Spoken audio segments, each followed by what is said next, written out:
You are listening to CITR 101.9 FM at the University of British Columbia Point Grey campus in Vancouver, British Columbia, Canada, located on the traditional ancestral unceded territory of the Musqueam people.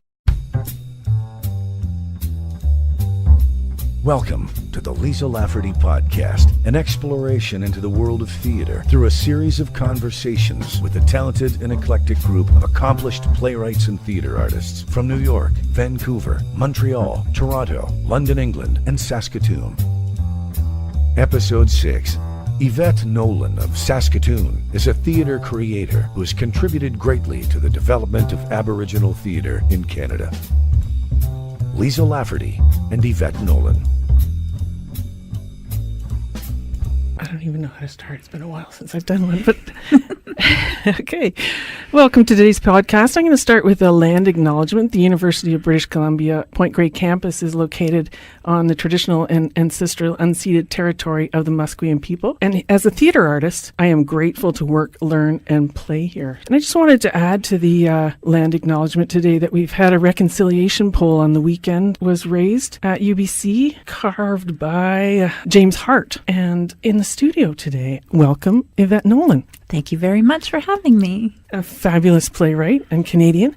Now, usually I start the podcast with, we'll talk about you and we'll talk about the topic of the podcast and some other things along the way. But I just want to talk to you for a second about the land acknowledgement. A few months ago, actually, I was noticing in the First Nations Learning House newsletter, it's called The Talking Stick, that they called for volunteers for a task force for the formalizing the Musqueam land acknowledgement here at UBC. And so I wrote to a couple of friends and asked for some advice, and I got some great advice. And so I'm just going to ask you, Yvette, what do you think of land acknowledgements? On the one hand, I think it's fantastic that we're finally Canadians are starting to be forced to recognize the people who were here before them.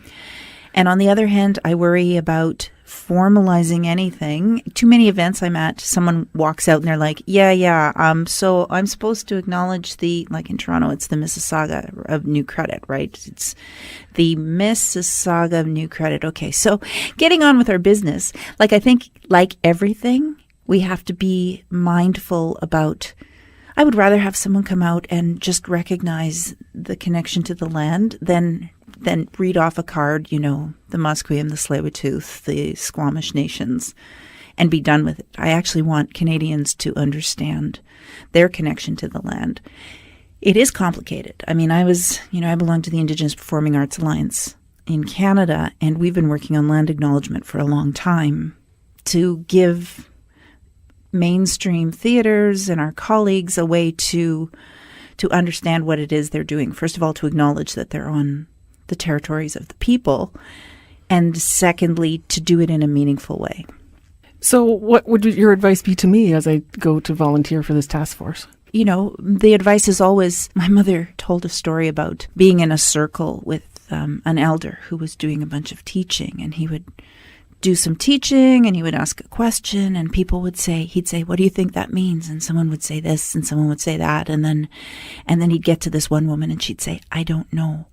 So he'd do some more teaching and he'd do some more teaching and he would say, what do you think that means? And people would go, I think it means this, I think it means that. And he'd get to the woman and she'd say, I don't know. So he'd do some more teaching and he'd say, what do you think that means? And people would say, I think it means that. And I think it means this. And he gets to this woman and she goes, I don't know. And the elder says, try to know. That's what it feels like to me. Try to know. It's like educate yourself. Like just be open to all of the education, all of the resources we have there. And there's no one right answer. One of the things I've learned from one of my elders, Maria Campbell, is that we hold knowledge in community, in circles. Everybody in the circle has some of the knowledge. And when we have an elder or elders in the circle, it's not because they have all the answers. They're just holding the circle and they're holding some of the knowledge. And then they're holding all of the knowledge that all of the people in the circle have. And so going into land acknowledgement and task force, it's like try to know. Hold all of the knowledge that people bring because everybody's teachings are different. And, I'm a stranger here. I'm Algonquin. So my people are from Quebec. My res is Kitigan-Zibi in Quebec. I'm grateful to be here on these territories, on Musqueam land here. But when I started work on the first day at the Arts Club, I acknowledged the nations. Nobody else seemed to be willing to do it in the room. And I was like, okay, Yvette Nidishnikas, Kitigan-Zibi no Nanjaba, I'm Yvette. I'm Algonquin First Nation from Kitigan-Zibi, and I'm happy to be here on, the territories of the Musqueam, the Salish, the Tsleil-Waututh people. I'm a stranger here, and I'm very glad to be working and playing here, right? So I don't do it like a formal land acknowledgement, but I always work to know who was here before me. That was the advice similar to the advice that I got from David Geary, our mutual acquaintance, wrote me a nice little letter back when I asked him, and he thought it should be inclusive of more like a newsletter. So that's why I included in mine the reconciliation poll that was erected over the weekend. I think that sounds like a good idea. Including the current news, what's happening, what's going on, sounded like a great addition. And something formal doesn't feel right. Right. Now, Yvette, you're here because you're a playwright and a director, a theater artist, as am I, and the topic of the podcast. And the question I usually start with is, what do you do and why? What do I do? I'm a theater rat. So mostly I do theater, almost anything in the theater. I am a playwright. I am also a director. I'm here in Vancouver directing at the Arts Club. I'm also a dramaturge. I work with lots of playwrights on their work. Lots of playwrights at different levels. Yeah, sometimes they're absolute beginners. Sometimes they're established playwrights. But I'll do almost anything in the theater. I mean, I was in university doing my undergrad, and I got sucked into the Black Hole, which was the name of the theater in the basement of University of Manitoba. And that was it. By the time I got my undergrad, I was working professionally in theater. But I was stage managing, and I was hanging lights, and I was laying dance floor, and I was building props. Like, I did anything to stay in the theater, which has been a great way to sort of make my way, because it means I've had to do less day jobs, because I can do many things in the theater. I recently wrote a book called Medicine Shows. I ran Native Earth Performing Arts in Toronto for 8 years, which is Canada's oldest professional Indigenous theatre. And when I was leaving there, I realized that a lot of the information was in my head. And that's because theater's so ephemeral. And I'm like, there's a lot of things in my head that only I know, or that, this community knows, but we're about to be splintered. And so I sat down to write this book to kind of download all of the things that I knew about this particular period of time, this 8 years that I had been at Native Earth, and all the things that had happened. And Native theater has been, under-documented and under-chronicled. Women's work has been even less so. Like, Native women's work has been even less, because we had the Thompson era, when Thompson was like the one and only.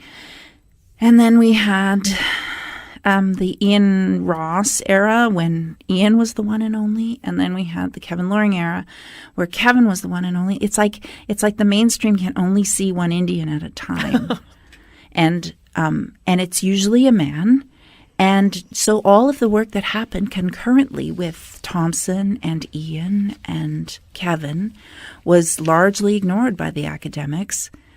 A lot of the work that I had done at Native Earth was women's work. Marie Clements, Tara Bagan, a whole bunch of Turtle Gals Performance Ensemble, a whole bunch of women, Melanie Murray, Phelan Johnson. And in order to not lose that work, I decided to write this book. So I wrote this book called Medicine Shows, which I guess makes me another kind of a theater artist, like dramaturge, director, playwright, and then whatever that is. Theorist, maybe. I'm a literary theorist now. Well, you're certainly in several of the books that I've had to look at for my dramatic studies and dramatic theories and criticism course. I can never remember the title. With Kirsty Johnson, I found your name several times, so I was so delighted that you were in town and to come to see me. Let's talk about women playwrights. You mentioned a little bit that there's been some growth in your particular community. What do you think about Canadian women playwrights and in general?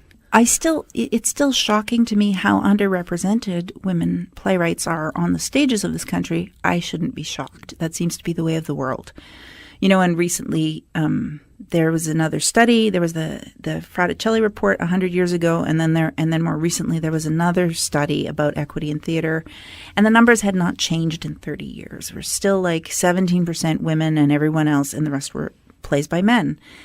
It's shocking that still has not changed, but the theater that has kept me in theater, the plays that kept me in theater, I remember seeing a production of Judith Thompson's The Crackwalker at the Edmonton Fringe Festival when I was like just a baby playwright, and being so shocked that this was on stage and how moved I was. I couldn't actually move at the end. Of course, the Fringe, they just want you to get out so they can get the next show in. So Judith is a huge hero for me. The things she puts on stage are so brave and true. And then she, of course, has taught a whole generation of playwrights. But it's complicated. There's still I know a lot of women who write plays, but I know so few who actually get to the stage. I'm directing a play by a woman right now at the Arts Club that was developed and commissioned by the Arts Club, so bravo for that. Dorothy Dietrich is the playwright, and the play is the piano teacher. And the two central characters, there's 3 characters, 2 of them are women of a certain age, which is the other thing that we run into, right? Like, the parts are not there, so the women, so the women leave theater, and then it's hard, it gets difficult. It's still shocking to me how few plays by women make it to the major stages. Plays that get produced. Persephone in Saskatoon, where I'm living, is doing art at the beginning of next season, which is, of course, by a woman, but it's not Canadian. It's complicated. Isn't there 3 men on stage in that play? Yes. And if you read the literary criticism about it, it's like, are they really men? Like, they're not like men. They're talking about art. That's very true. So we can talk a little bit more now that the Arts Club Theatre's come up a couple of times. Let's talk about Dorothy Dietrich and the journey, just a little bit of what you know of her journey to get that play on stage and what the Silver Commission's project is. I don't know that much about it because I've been brought into it very late in the process. I knew that Dorothy had brought this idea to them. They've been in development for a long time. She was in the React series a couple of years ago. There have been workshops all the way along the way. And they commissioned her once they had an idea of what the play was, which is fantastic. But I was not attached to the project. And then I guess when they decided to go ahead with the production, they were trying to match her with a director. I guess she had coffee dates with a number of directors, and they weren't all as successful. And then she and I met one rainy day, and I was passing through town. We met for a coffee, and I just talked about the play and what I saw, and that was it. It was a match. So I came on really late in the process, and again, kudos to the Arts Club for actually doing the work to find a director match. Which I remember when the Arts Club produced the premiere of The Unplugging, my play, a few years ago. And I had coffee dates with directors too, before they matched me with Lois, and we went ahead sort of as the team. So that's a lovely thing to be, and then I'm like, oh my God, that's 2 women directors. Again, theater is still so male. Where I live, there are very, very few women who are allowed to direct on the stages there. So you're generally crediting the Arts Club. Who specifically is up to this matching up?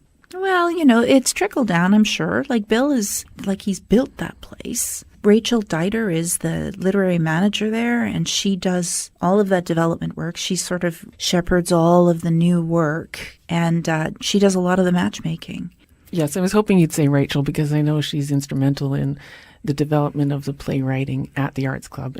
And she's the one who brought the Unplugging, my play, to the Arts Club, gave it to Bill, and he said, so I guess let's do this, eh? And they did, and, bless them for it. It's a fabulous play, The Unplugging. I reread it the other day. Let's talk a little bit about The Unplugging. Where did the initial idea come from? And then we'll talk a little bit about your changing as a playwright. When I was leaving Native Earth, and I knew I was leaving because I'd been there for a long time, and I was like, oh, what am I going to do? I've been running a theater company. I don't know if I can still write a play. Because when you're running a theater company, your time is limited, and playwriting takes a lot of space around your head, as you would know. My general manager at the time, Donna Michelle St. Bernard, who was herself a playwright, said, okay, so you should write a play for, the next Wisaka, like something.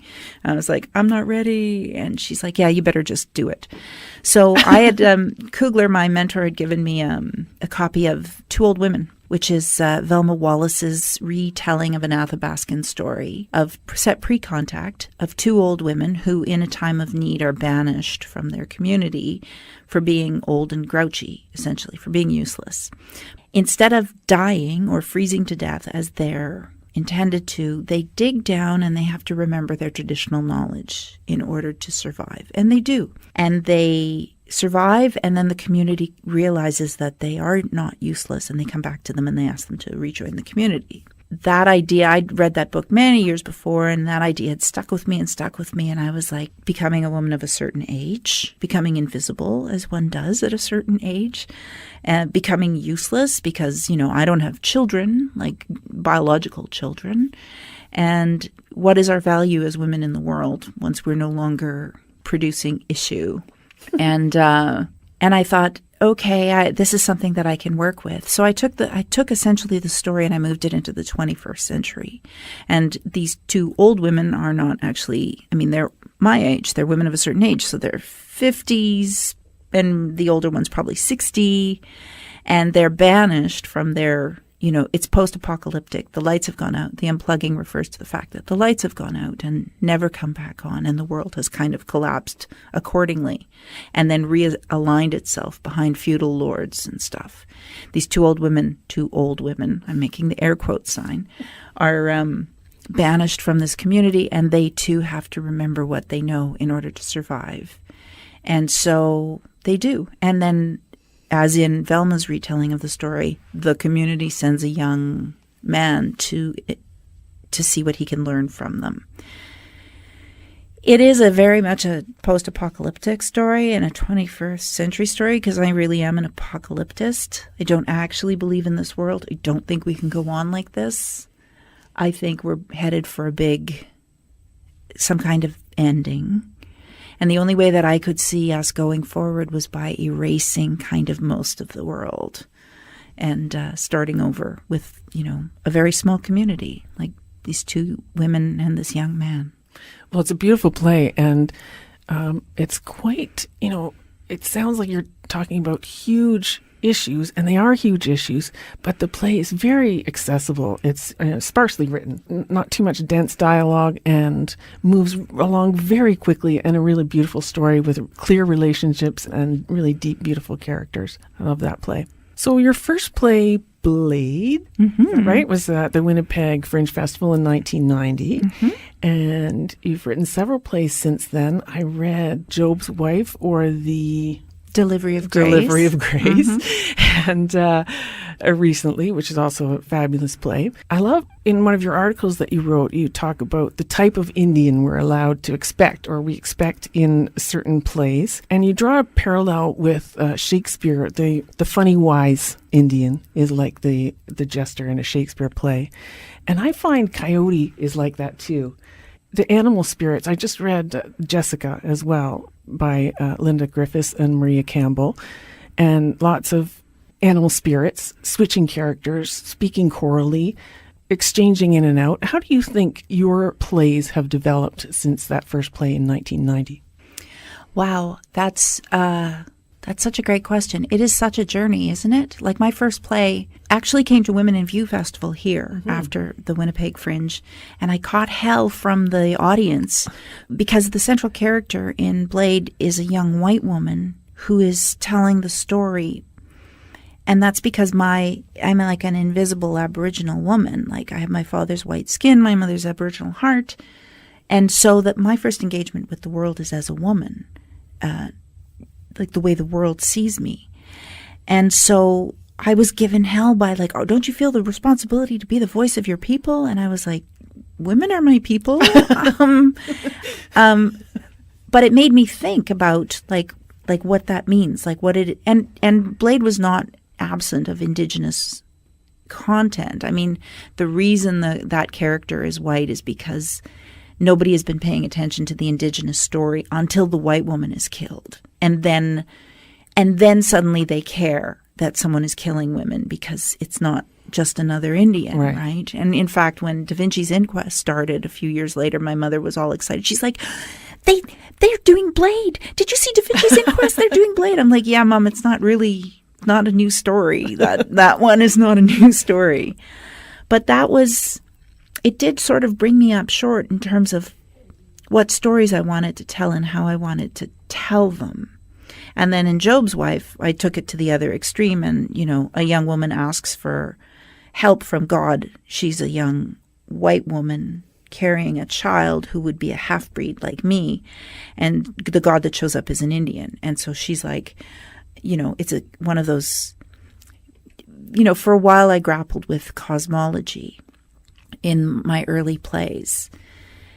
And then, coming along, like I think about now, the unplugging, the Indigenous worldview is so entrenched in the script. Like as you say, it's a very spare play, and there's no sort of trickster character. Okay, so the other major play in that continuum is Annie Mae's Movement, about Anna Mae Aquash, who went to the States to work with the American Indian movement, and the Rougarou is right in there, like the spirit, that spiritual sort of, I'm making the air quote sign, trickster character, that sort of spiritual guide is in there, moving the action along.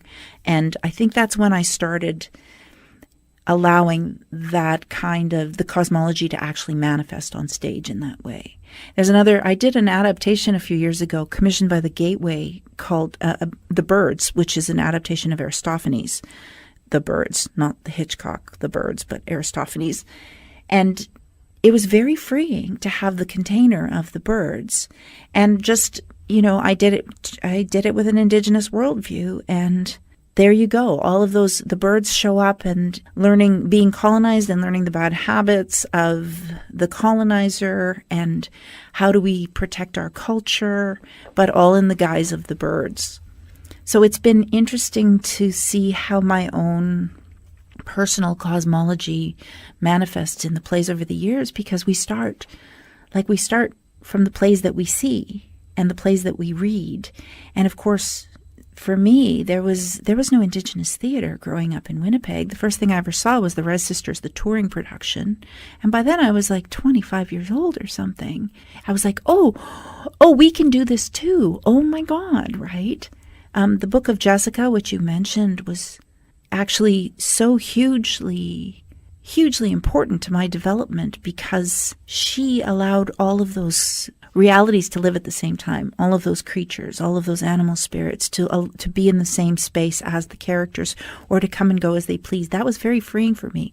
Also, the Book of Jessica, I think, is the primer for Canadians in terms of how we go forward with Canadians and First Nations working together, because the relationship that they chronicle in the Book of Jessica between Linda Griffiths and Maria Campbell is so problematic and so challenging, but so clear how we misunderstand each other, how we cannot understand each other, that I've given out probably a dozen books of Jessica to people. Every time someone's like, I want to do this project, and bring in the first, I'm like, you should read this. You should read this. I give them out. The last one I gave was to Michael Green when he was starting the Making Treaty 7 project. And he asked me for advice, and I'm like, let me give you this book. Because no matter what you do, at some point you're going to run into this moment. So you've naturally brought us to my next question. You self-identify as a half-breed, and you discuss Judith Thompson, who writes First Nations characters.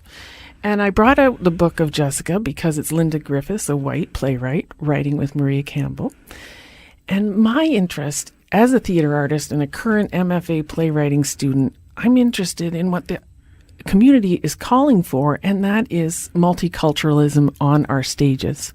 So how do I, as a white woman, write for other cultures?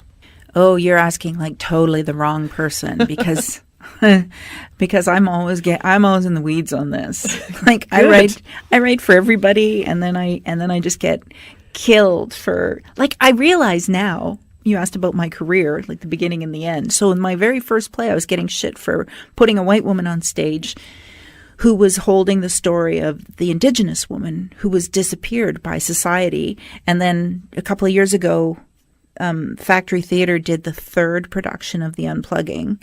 And Nina Liakino, who's a fantastic director, cast, we both just got slaughtered for casting non-Indigenous people in those roles. And Donna Michelle, whom I've referenced before, said, yeah, it's like a post-colonial production for a world that's not ready for it.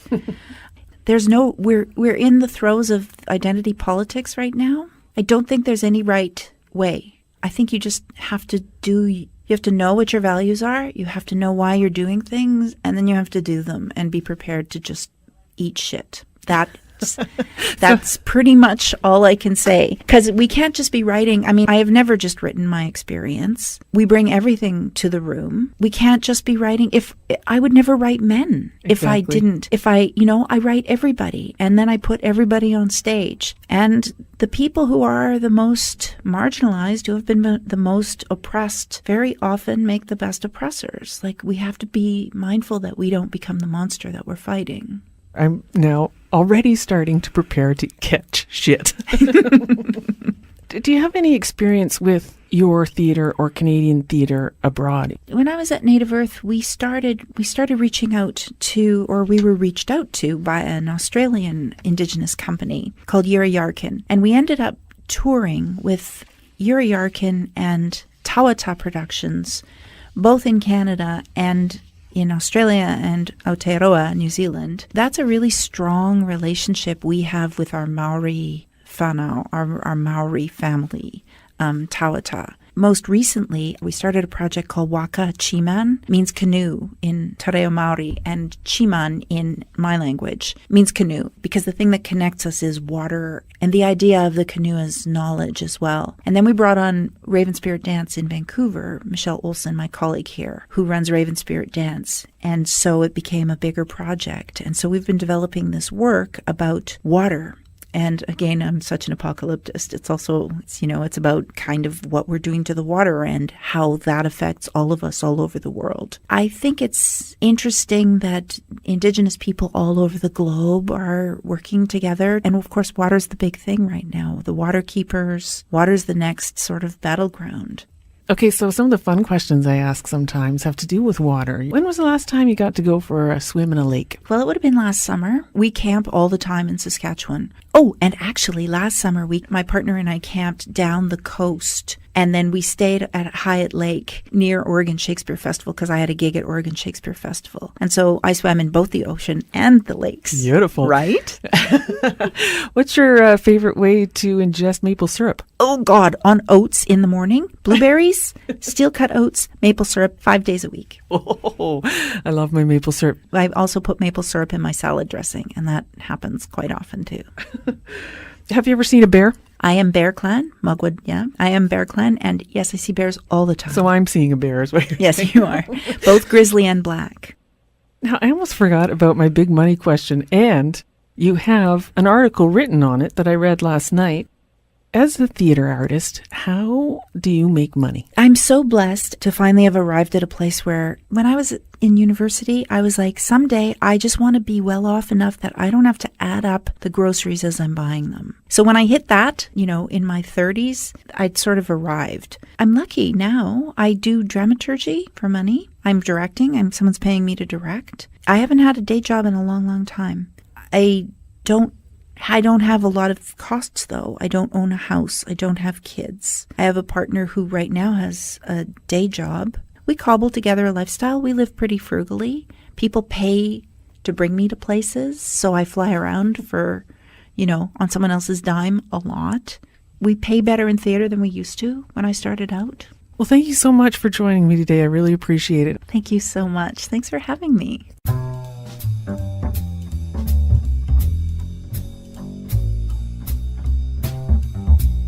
Thank you for listening to the Liesl Lafferty Podcast. This was episode 6. To download other conversations in this series with Brad Fraser, Allison Kelly, David J. Diamond, Laurel Thompson, and Simon David, go to citr.ca.